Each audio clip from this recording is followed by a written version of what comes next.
Hello, my name is Dana Salminen, and thank you to the Dranoff Foundation for inviting me to speak with you about audio technology today. I am the Director of Production Services at the Frost School of Music at the University of Miami. I also own and operate the audio company Acer Sound. We facilitate audio recording and amplification for hundreds of events a year around South Florida. I've been working in audio for almost 20 years and teaching for almost 15 of those years at the university level. I look forward to sharing a brief overview of the physics of sound, recording, editing, and mixing with you. Sound are vibrations created by differences in air pressure.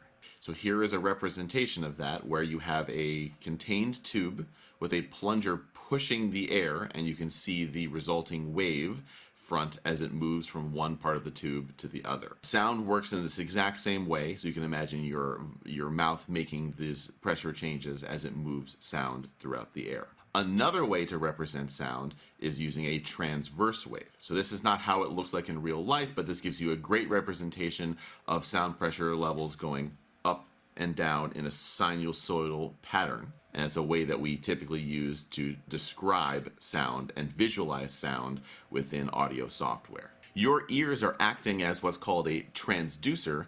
It's changing the vibrations in one kind of physical property, such as air pressure, into another, like electrical stimulation in your brain, and that is how you perceive sound. Something similar is happening with microphones, which we'll speak about shortly. The human perception of sound volume is best measured on a logarithmic scale, not a linear one.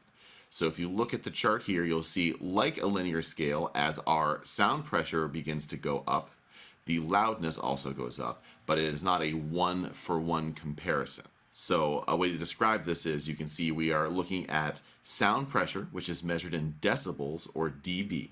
If we increase our sound pressure by 3 decibels, which is a doubling in sound pressure, we will only hear an apparent volume increase of about 25%.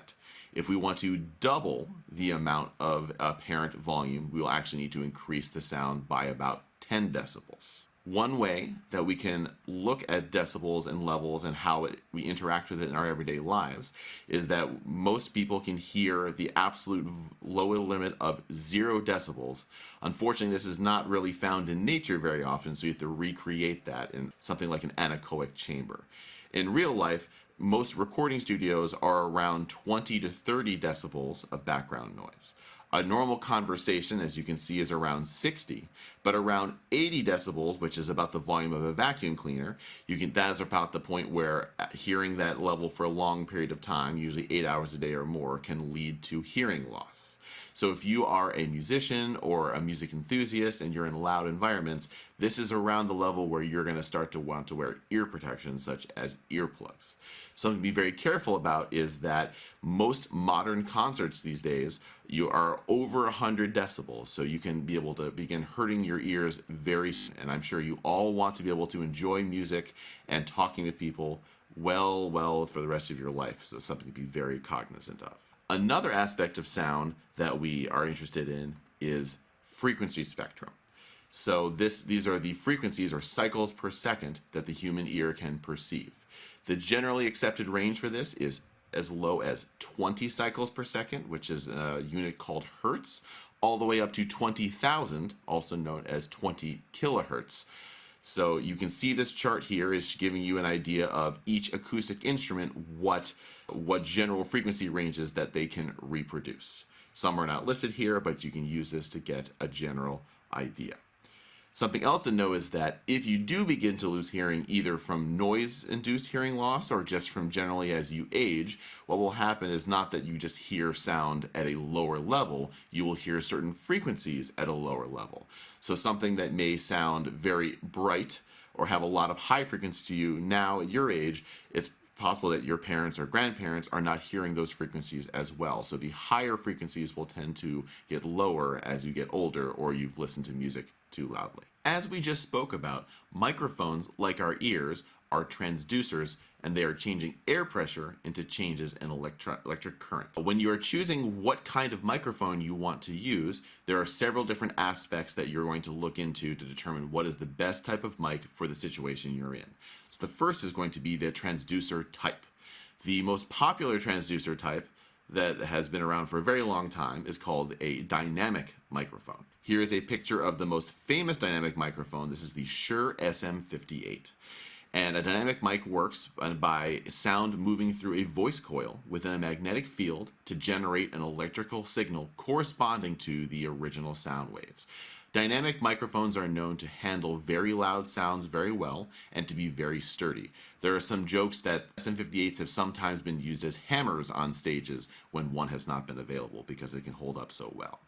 However, dynamic microphones are not great at picking up the highest of the audible frequency spectrum. Another type of transducer type for microphones is called a ribbon microphone, which is similar to dynamic microphone. It also does not require any external power. It has a piece of corrugated aluminum suspended between two magnetic pole pieces, and the air pressure changes will move that aluminum and create a change in electric current. Ribbon mics are known to be relatively delicate and have a low output, which means you're going to have to raise that volume later and potentially there's some noise along with it, but they're also known to have a very warm and smooth sound. Finally, we have the transducer type known as a condenser microphone. This is a picture of a Neumann U87, which is one of the most popular vocal microphones for the recording studio. Most of the vocals you've heard on any modern tracks over the past 20 years have probably been recorded on this mic. Condenser microphones are used with electrically charged fixed back plate and a movable plate, and as the air pressure moves the movable plate, it changes what's called the electrical capacitance of the system.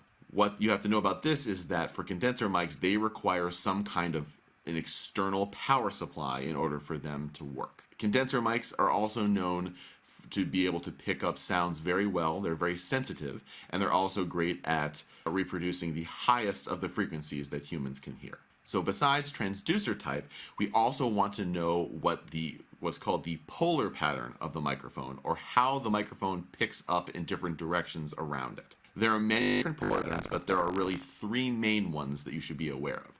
The first is the omnidirectional polar pattern. So you'll have to imagine that this picture is in 3 dimensions. So what this means is an omnidirectional microphone will pick up equally from all spaces around it in a sphere. So this is wonderful for microphones where you want to pick up an organic and natural sound, and it's also great for capturing the ambience of a space. So this is wonderful, for example, for recording classical music where you're in a nice concert hall, so you can pick up not just the sound of the orchestra, but the sound of the space of the orchestra around it. However, you have very little control of what is getting into that microphone. So if there's an unwanted sound, so in that orchestra example, let's say an audience member is coughing, you have very little you can do about the sound of that cough entering the back of the microphone. It is also not good for amplification because you have no control over the sound of the mic feeding back acoustically through any speakers near the stage. The most popular type of polar pattern is a unidirectional, meaning in one direction, which is the cardioid pattern. Cardioid meaning heart. So if you look on the left side, you'll see a picture of a heart. And what that means is that the front or the top here of the microphone picks up the most. And as you start to go around the sides and then towards the back, it has the least amount of pickup. Something to know is that just because it is a directional microphone does not mean that it is immune to sound from the side and the rears, just that it picks up less. There are other types of cardioid patterns, but this is the most popular. What's great about cardioid microphones is that you can essentially point the microphone at what you're trying to capture, and that is mostly what it will pick up. Finally, we have figure of 8, also known as bidirectional polar pattern. What this means is that you're picking up equally from the front and the rear of the microphone and rejecting the most from the sides of the mic. This can be very useful for capturing 2 performers on either side of a mic, or if you specifically need to reject sound coming from the side of the microphone. Next, we are concerned about the frequency response of the microphone, meaning how it is reproducing the frequencies that are coming into the microphone. So every microphone has a different frequency response, and depending on what its purpose is, we can use it for different applications. This is a frequency response chart for a Shure Beta 52, which is a kick or bass drum microphone. And that means that we want to tailor the sound of this microphone so that it will accentuate certain areas of that instrument and de-accentuate other areas that we may not want to hear. So looking at this chart, you'll see on the left side, this will be the amount of volume or decibels coming into the microphone. And then the other axis, this is the frequency range that we are hearing. So we hear as low as 20 hertz and up to 20,000 hertz. You can see that this microphone does not pick up essentially above 10,000, which is not necessarily a problem for this instrument, but it's just something to be aware of. Also, you'll see several different lines for the low frequencies here. This is showing us the difference in response for this microphone depending on how close you are to the sound source. This is an interesting aspect of directional or cardioid microphones, is something called proximity effect. Proximity effect means that as you get closer to a sound source with a microphone, not only will it get louder, but the lower frequencies will be accentuated even more. So you can imagine hearing this. If you've ever heard someone get really close to a microphone, their voice sounds very deep, and as they move farther away from the microphone, it starts to sound thinner. So likewise, if you place this microphone near a bass drum, you will see that the low frequencies are accentuated, the low mids are de-accentuated, and then there is a boost in the upper mids. So this is great for hearing the low frequency impact of a bass drum as well as the attack from the beater. So every microphone will have a different response, and your job is to pick a microphone that has the correct transducer type, polar pattern, and frequency response for the job that you're trying to do. Now that we've chosen a microphone, we need to find a way to connect it to the rest of our setup so that we can then record any sounds coming into it. So the first step is we need to connect our microphone to something. And with that something, we will need to use a cable. Most professional microphones are connected via a cable called an XLR, which is this 3-pin cable that you can see one end and the other end. And they can also plug into each other if you want to extend them. So microphones are too soft just by themselves. So the first step, once we plug it in, we need to plug it into what's called a preamplifier or a preamp. Now, most audio interfaces are all-in-one boxes now that have a preamp built in as opposed to a separate device.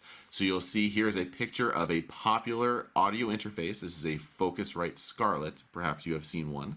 And if you plug a XLR cable into the microphone on one end and the other end into one of these ports on the front here, that will then allow us to adjust the level of the microphone. So a microphone by itself, you can imagine that the change in electrical current just from the air pressure of you singing into it is very, very low. It is on the order of a millivolt or a thousandth of a volt. This is simply just not enough electrical current for us to really do anything with it. So a microphone must pass through a preamplifier to raise the level of the mic from a millivolt to somewhere on the order of a volt to then be usable for us.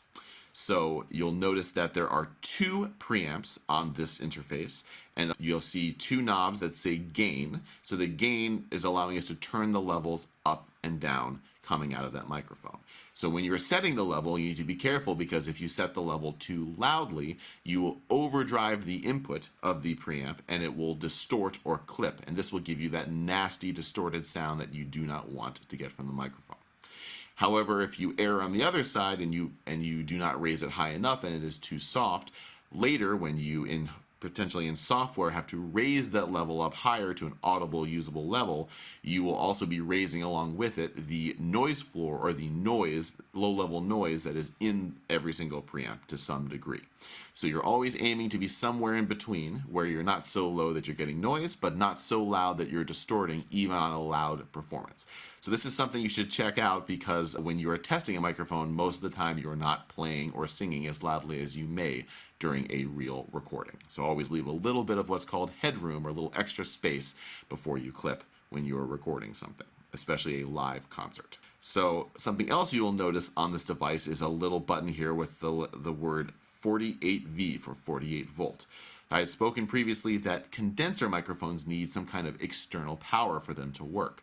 Most preamplifiers have a 48 volt switch that will enable power to be sent along the XLR cable to power the actual microphone. So you can get power and the actual audio signal over a single cable. Sometimes this is also referred to as phantom power. And no, the microphone is not being powered by ghosts. That's just a term that has been used because it is great to be able to power something without a separate power cable.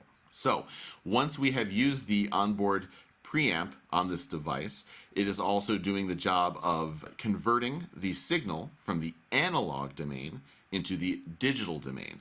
As we are no longer in the days of tape machines or cassettes anymore, we need to digitize all of our audio for us to then work with it within the software of our computer. So on the back of this interface, you'll see a USB or a Thunderbolt connection that you can then use to connect to your cable. There are other types of digital audio connections, usually networked audio over an Ethernet cable, and there's many different specifications that can be used for this. But for most of what you'll probably be using, some kind of audio interface with a USB connection will be ideal, especially a single box that does everything. And every device can be different. They have different quality, different price points, as well as different amounts of preamps and channel counts that you can have on them. So this Focusrite box can do up to 2 microphones at once, but maybe you need 1 or potentially 0, or maybe you need 10. So you can pick something that works best for you. Now that we have the signal from the microphone into our computer, we now need to use a piece of audio software in order to record, edit, and mix what we're working on.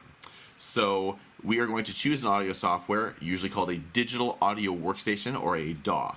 Now there's many different DAWs out there with different capabilities and different prices. Some of the most popular ones are ones like Apple's Logic, Ableton, Pro Tools, FL Studio, Reaper, you name it. There's a different DAW out there for what you can afford and what you need it to work on.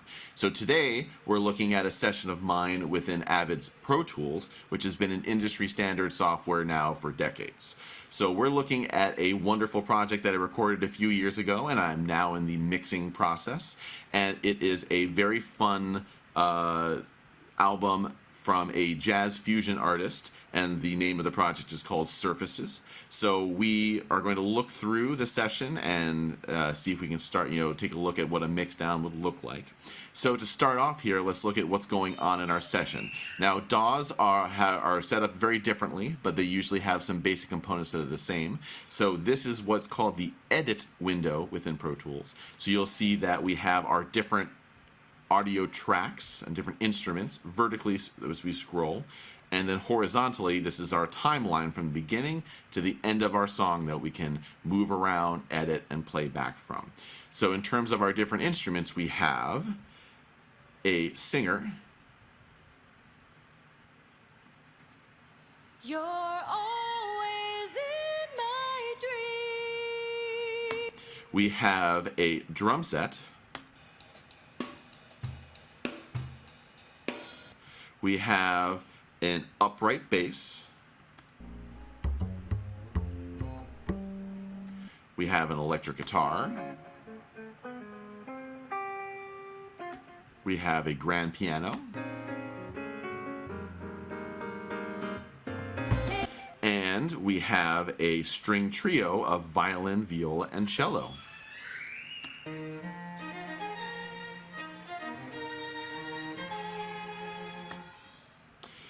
So this is one window here where we can move around in. Then we're going to switch over to a other main window called a mix window. So in this window, it's set up a little bit differently. It looks a little bit like an old school analog mixer. So instead of having our different instruments stacked vertically, they are stacked horizontally, and this is where we can do a lot of different audio processing, change our levels, and all sorts of different things that we can do over here. So you can kind of imagine that each of these vertical strips, called a channel strip, gives you the information on that individual instrument or part of an instrument. So on the top here we have what are called inserts. So when we click on this, this gives us access to different tools called plugins to do different types of processing on that individual signal, and we'll talk more about that later. We also have a section here called Sends, which allows us to tap off and send part or all of some of this specific signal somewhere else. This allows us to do things like sending to reverbs and delays and special effects. We have the ability to route inputs and outputs down here. We have a section for automation, which is the ability for us to write in the volume or different changes in sounds throughout the song that we're doing. we have our panning knobs. So panorama or panning allows us to move the sound within our stereo spectrum. So I can make the sound of the drums, for example, go to one side or the other, or maybe I want them to be exactly the same on the left and right. And this is a stereo setup, but if you have been keeping up with what's going on in the industry, you'll maybe have heard of something called Dolby Atmos or surround formats for things like film or music that allow you to make the sound not just sound like it's coming from the left, center, or right, but also in front of you, behind you, above, and below. So other items here, you'll see on many different mixers or DAWs, you'll see an S for solo. So a solo will basically allow you to only hear the instrument or instruments that are currently soloed. So right now we're hearing everything.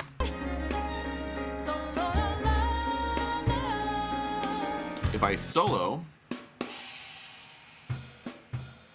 I'm now only hearing that instrument. Likewise, if I click on the M for mute, now I will hear everything except for these instruments.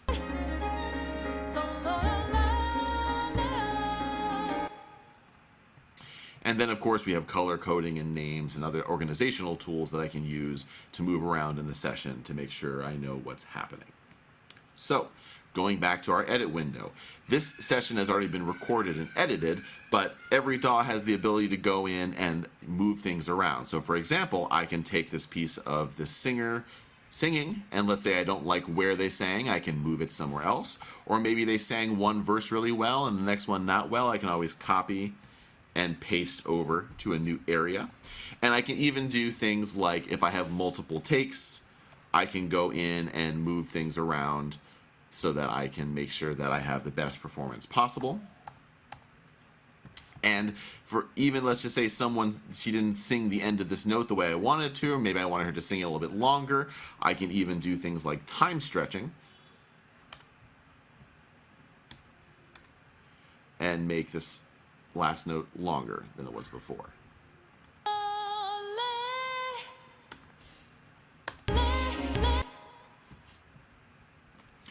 In addition to that kind of editing, we even have the ability to go in and quantize or move different parts of the instruments to play in time if they were not played correctly. So I could take my drum tracks here and I could use a couple different tools, such as a tool within here, within Pro Tools, called Elastic Audio, also known as Flex Time in Logic, that will analyze and figure out what are the beginning and ends of different notes, and then I can tell them to snap them to the nearest grid line if we record to a click track, so that it will be played on time. Or if I really want to, I can go in and individually move notes into the place that they're supposed to be. Other things I can even do at this stage are, let's say that the singer is singing out of tune, I can go in and I can fix the tuning. So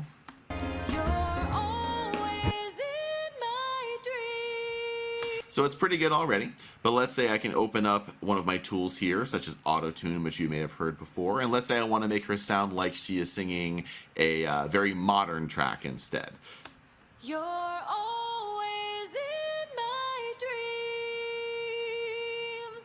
Perhaps not for this type of music, but you can see that you can work with these different tools to edit, move around, and create the performance masterpiece that you're hoping to. Now that we have a feeling for working within a DAW, let's talk a little bit about mixing. So mixing is much of an art as it is a science, but though there are a lot of processes that most mixing engineers will use to help turn our raw song into something that is going to be wonderful to listen to. So the first thing that we're going to want to make sure we check on is going to be our levels and our panorama. So we talked already about this, but the idea is that as we start to mix our song from the beginning, we're going to want to adjust levels to where we think something is going to sound good. And then we're going to want to adjust our panorama. So in our case, stereo, meaning left and right and anything in between there for each instrument. So, we're going to use our own thoughts and how we want to handle it, and we're going to place instruments where we want them. So, for example, if I listen to our strings for a moment,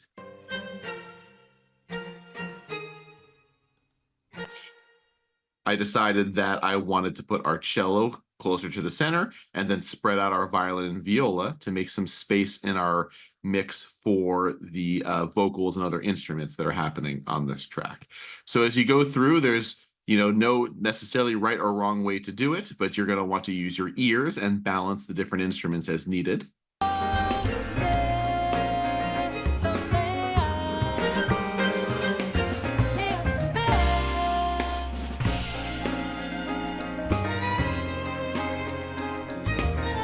And so if you notice, there are certain times of the song where maybe we've set a specific level for an instrument like the strings, and then they need to be louder in some sections and softer in others. So in order to adjust the volume parameter over time, we're going to draw in what's called volume automation.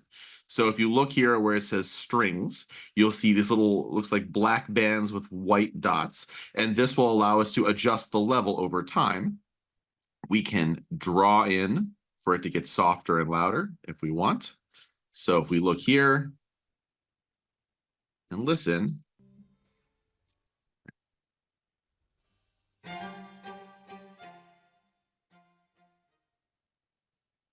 so this is probably not going to work for what we're doing today, but you get the idea that you can draw that in. And we can even do things like automate our panning if we want maybe the strings to move to a different location in our stereo field later on. We can go through and automate volume and panning as we like.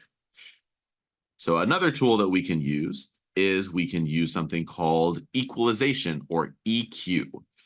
So if we look here, here is a picture of an equalizer. And this one is specifically on the bass drum. So let's take a listen to that.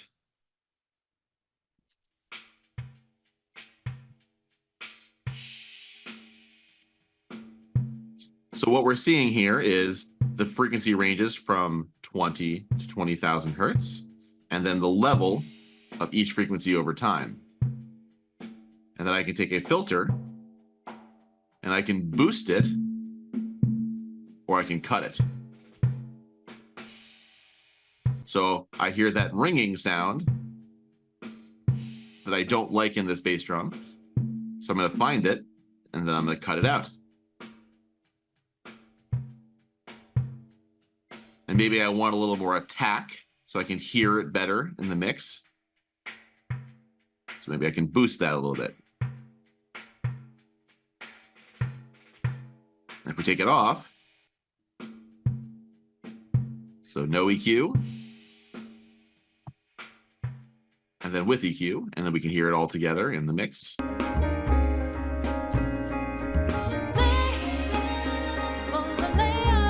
So you can use equalization or EQ on all the different instruments as you see fit. Next, we can talk a little bit about changing our dynamic range. So dynamic range just means the how loud versus how soft any specific signal will get, because it's going to be hard for us to hear if for example, if the singer is louder or softer in different sections of the song. We can always go in and do the volume automation like we were talking about, but if the changes in volume are happening even in the middle of words, that can make our lives very difficult.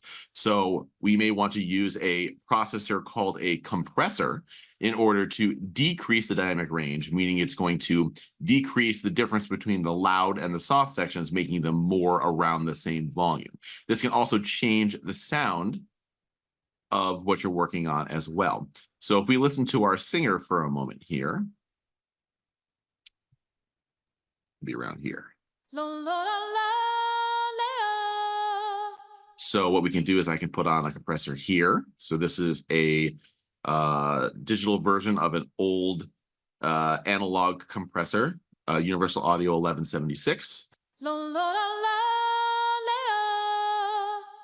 So if you look at the little dial on the right side, when you see it moving to the left, what it's doing is it's showing you how many decibels it is lowering the singer as she is singing to help keep it in line with the other parts of the song. And then we can turn it up afterwards to get a louder overall sound. I'm doing another type of compression on this one, and then another one here.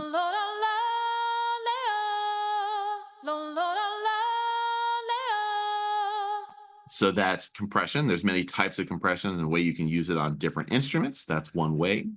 And then let's talk about the opposite of compression, which is called expansion. So this is increasing dynamic range. So you may not think, like, why would I want to do that? But there's some great reasons to do this. Usually you're expanding the sound downwards so that you don't hear it anymore. So a good use for this, for example, is one of our tom-toms, our toms on the drums, which are typically not played very often. They're only hit occasionally. And since the tom microphone is hearing a lot of bleed or other sounds on the kit, we can do this for a moment. So I've soloed the tom mic, and you hear there's a lot of other sounds of the drums coming through there, not just the tom. So we want to find a way that we only hear this microphone when that instrument is being played. So a type of an expander is called a noise gate or a gate. So I've put one of those on here. And let's see if we can find tom hit. So there's one. If I turn the gate on, now you can hear, we hear very little of the rest of the kit. So we've set some different settings here in order to make sure that it only opens the gate and allows us to hear what is happening with that instrument when the level gets above a certain, what's called threshold, or above a certain point here that will allow the gate to open and for us to hear that instrument. Great. So we can use volume control, panning control, automation, EQ, compression, expansion on everything. But maybe we want to add some extra flavor to what we're doing here. And we want to add some reverbs and delays and other fun sounds to help make our mix here sound more natural or more interesting. So if I turned off all of those effects,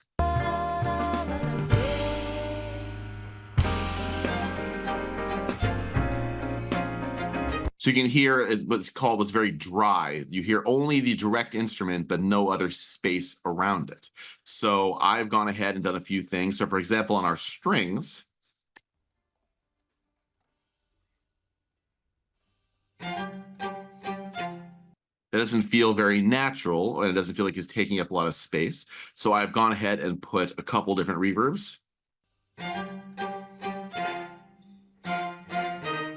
This is a very short reverb to help it feel like the strings are in a nice space.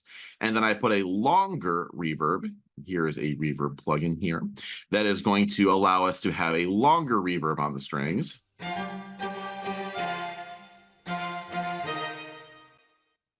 And so now if we listen, no reverb. So that's one thing we can do. So listen to our singer again for a moment here.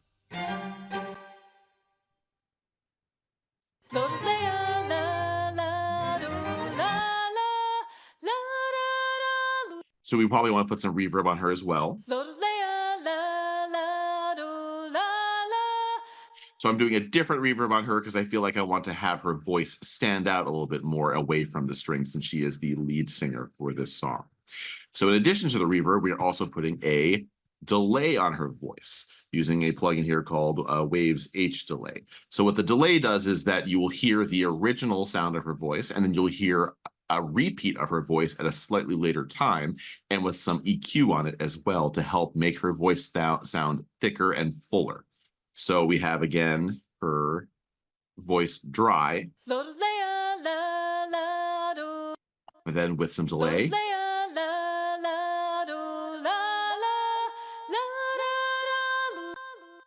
And then with reverb as well.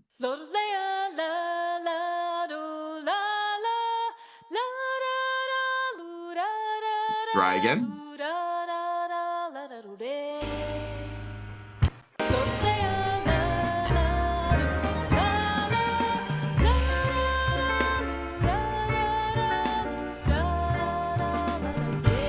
And then no effects.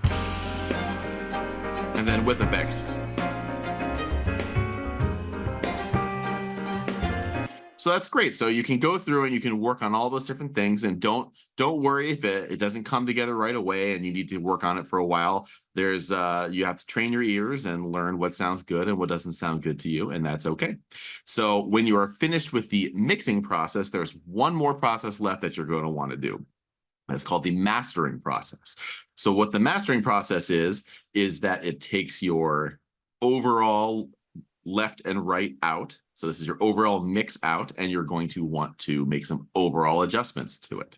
So I've picked a plugin called Isotope Ozone, which is a nice mastering suite plugin, and it does some various processes that are similar to what we've already been doing. But the one that's most obvious is usually the mastering limiter at the end of your signal flow here. And that is what makes your track sound loud. So it is like acting like a compressor, and it is basically shoving everything up and compressing it so that it sounds as loud as possible. So here's the mastering without the mastering limiter. And then here's with the limiter.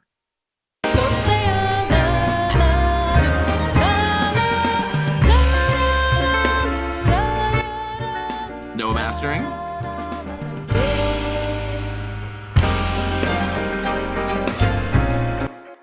So as you can see, there's a lot of different things you can try and work with, and I haven't necessarily showed you everything, but hopefully this is a great start to your learning to record, edit, and mix music, and I hope that you get to enjoy it.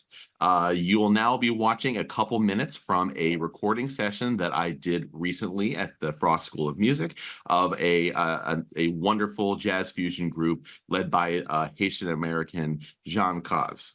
Hope you enjoy, and thank you so much for listening.